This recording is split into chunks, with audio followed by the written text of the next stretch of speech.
I'm heading all the way north across town to go to Cycle Country, which is a local Honda shop. It's a Honda dealer, used and new bikes, parts, accessories. I think I also do Indian. To check when we get there. So I intend to do a little walk around of their establishment. Let them know I'm motovlogging and whatnot.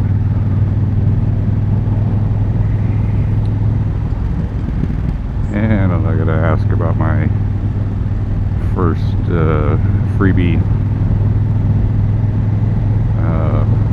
oil change and inspection.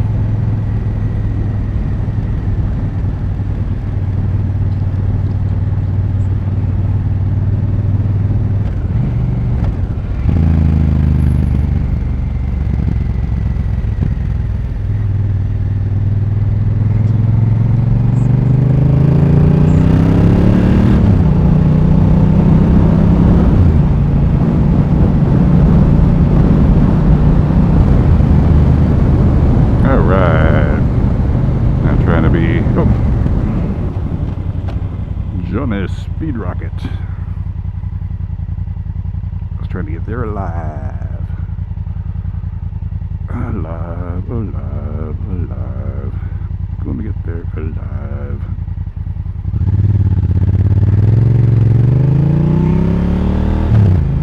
But faster than a car. Unless somebody's like, you know, being real crazy in their car.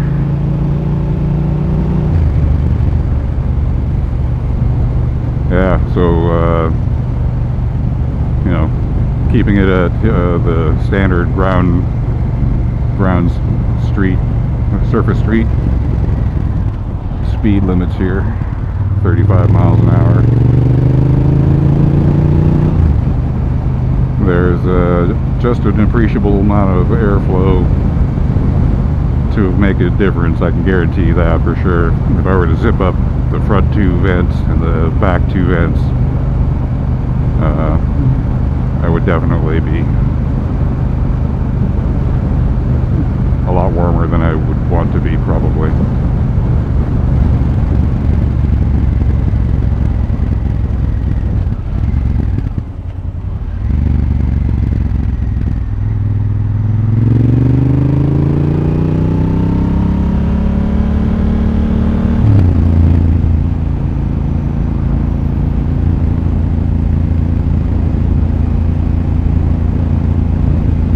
So this place I'm going to is like all the way north. It is so far north in Salem that they call it Portland Road, northeast.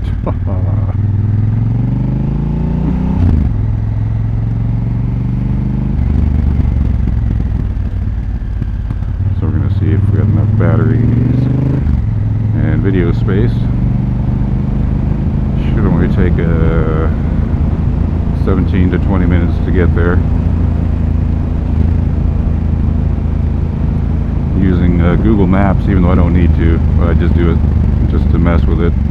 Because I'll set my path that I want, or tell it where I want to go, and then it'll give me the quickest route, and then I'll take the slowest route just to mess with it. And then to top it off, not only will I take the alternate longer route, but I will ignore that route and take a third route of my choosing. So the whole time it's going to be telling me, you know, hey, you turn here, take left here. I'm going to be like, nope, I'm going to do what I want to do because I'm a human being and you are a machine. And in fact, you're barely not even really a machine because you have no moving parts. So I don't know what to call you. Your device, electronic device made of vapors and mirrors.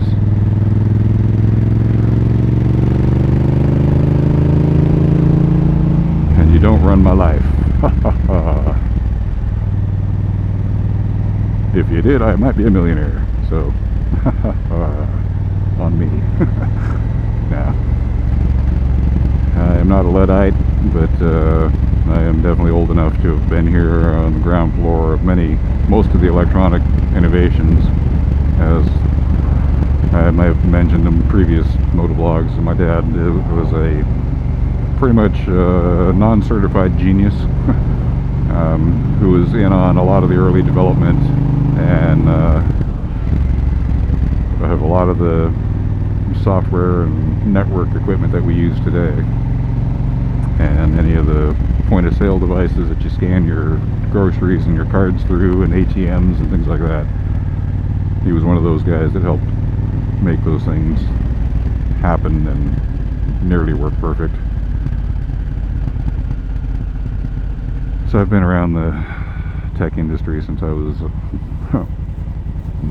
basically since about 1969, 1970, when he had to switch over for his job from electronic but also mechanical cash registers to fully electronic cash registers, where the only mechanical part of it was the ribbon printer mechanism.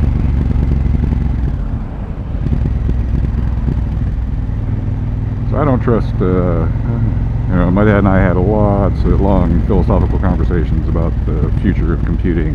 I mean, we'd throw out spitball some sci-fi stuff, you know, to say, hey, you know, this actually could happen, and some of it actually did.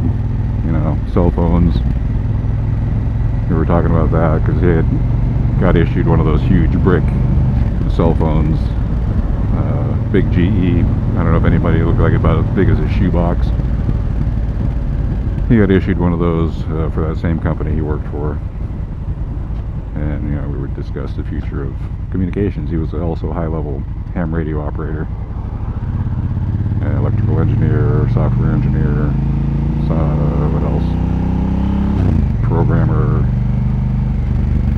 developer, everything for enterprise level businesses. So I'm not smart like he was, but we would talk about stuff. And I just built a well-deserved distrust of not just technology, but the people who create it and how they implement it.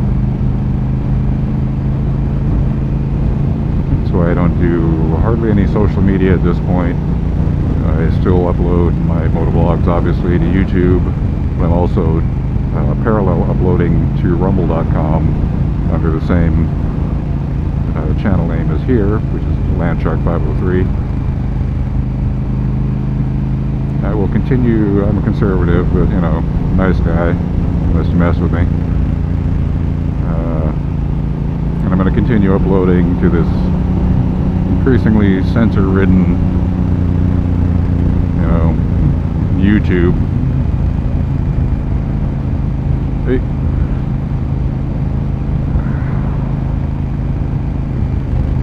Because the pendulum swings in both directions, and lots of boundaries were way overstepped. And my channel is small enough that if I have to, or if I feel like I have to just stop using YouTube for this, for my motovlogging,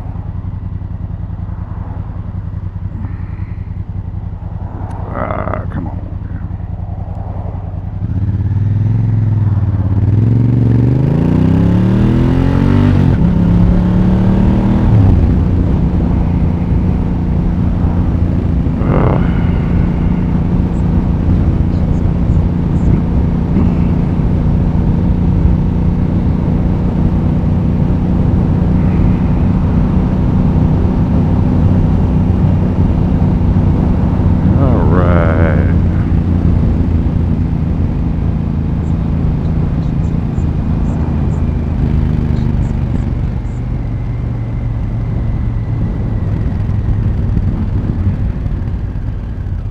Taking the really long way this time.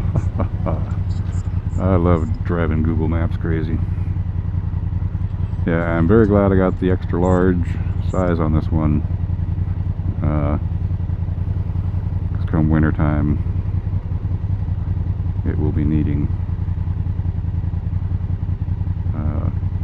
you know, extra room for one more layer of warmth for those extra cold days. Yeah, so anybody out there who is on the fence about getting one of these as far as the fit and finish, and I could say perceived, durability. Only had one other jacket, textile jacket, and that was a Joe Rocket. It was a pretty good one, but impossible to weatherproof, obviously. It was my first textile jacket, and just didn't realize, oh, it's meant to do that.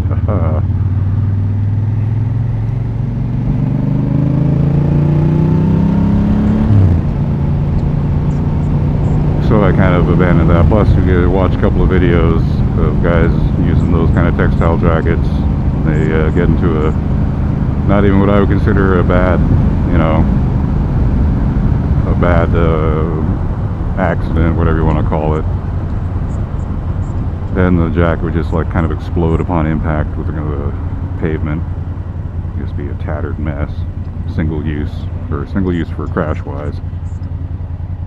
So kind of a money loss if you're accident prone. You might as well just buy a leather jacket and be able to use it for as many uses as you can without them having to cut a jacket sleeve off so they can get at your arm. Or if they're worried about a back injury, they'll slice it open regardless. And that's your least concern, is what's happening with your jacket and your gear. If you're in an accident so bad that they're having to cut clothing off of you to help you.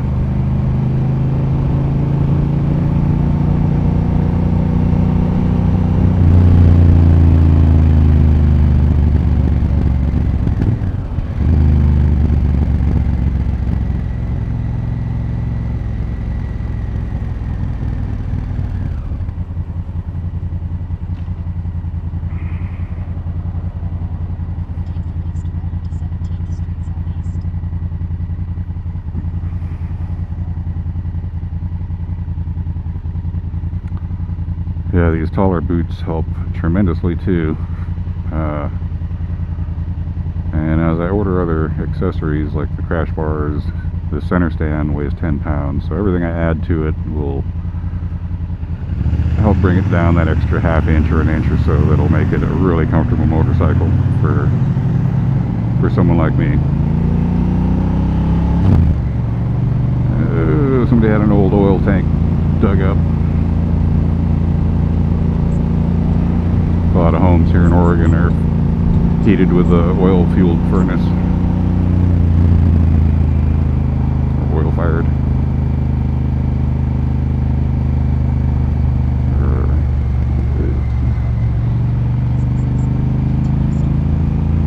Oh yeah, that's the one I want to go, I think.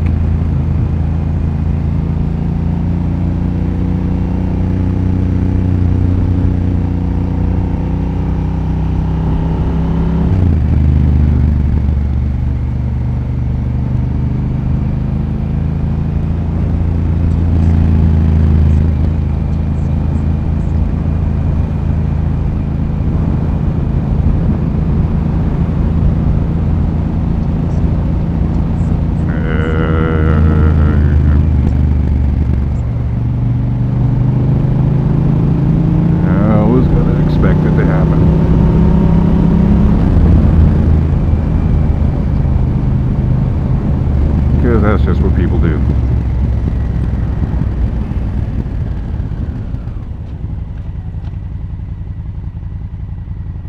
That's just what people do, and getting upset. It's just gonna drive your blood pressure up and give you peptic ulcers and wreck your stomach lining and